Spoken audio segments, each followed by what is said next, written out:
یا دیار افرو اما کو قطابیان کلیج تکنیکی کارگیری دهوک پشکا تکنیک راگهاندن القناغ دست به که آنکو قناغی که افرو مسئله دانه که میدانی کریا بو آژانس خانی راستی ما ویا و سر دانه دا کمپیوتر کار پراکتیکی بینی جبر کو کار ما و راگهاندن زیاتر گریدای پراکتیکی و یعنی بابت ملزمه و ورگرسا محاضرات گروپی و هم درکوین ما ویا بابت پراکتیکی بینی دا کمپیوتر فری کاری بین دا کمپیوتر بزنی کده چطور کار کرد استافی که باشه استافی که حش شغل خود کرد خوب شغل خوب ماندید کردن براستی هم بینین یعنی او شت امد بینین یاش دست به که مد گفت بیستافه که گله که مازن و آواهیت مازنیت هایکو بشن و حواله بشوازی درست کن بس افروکه مدید یعنی شکی وقت بیشن سپرایز بود ما براستی اف کیمیا استافی و وی کیمیا و چندی اف شت جوان پیشکش کن بوم هم وقت دهو که هم جشن ازیه راستی گله چونکی کلیه بتر هم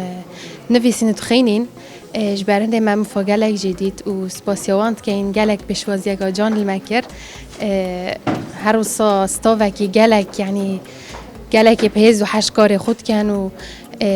من افزرانات كر جالك وجرينجا قطابين كو توزات شنا زانكو بوليتكنيك تخينن باشن راجعان زنه روجنامه فانيه كو سردانا دزگهن ميدياي بكن اوين كل باريزگه دو كي هي اما كو الفرا نوفند خاني اجانس خاني بحث كانت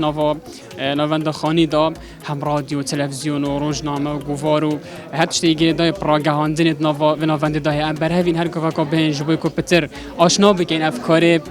پراکتیکی الورد هتا کنن جبر کو او کاری کو او دخین الوره برا پتر او کاری کو ثیور دخینن اگر او بین او کاری به عملی جان کو پراکتیکی بین ورد زیاتر آشنا بنو زیاتر بزان کا بو دهاتوی خو پشتی کو زان کو دردشن بچش واز کارت کن هم دیسان جبوی چند جی بزان کا آگهدار بن سر کار کرنا میدیا نوکه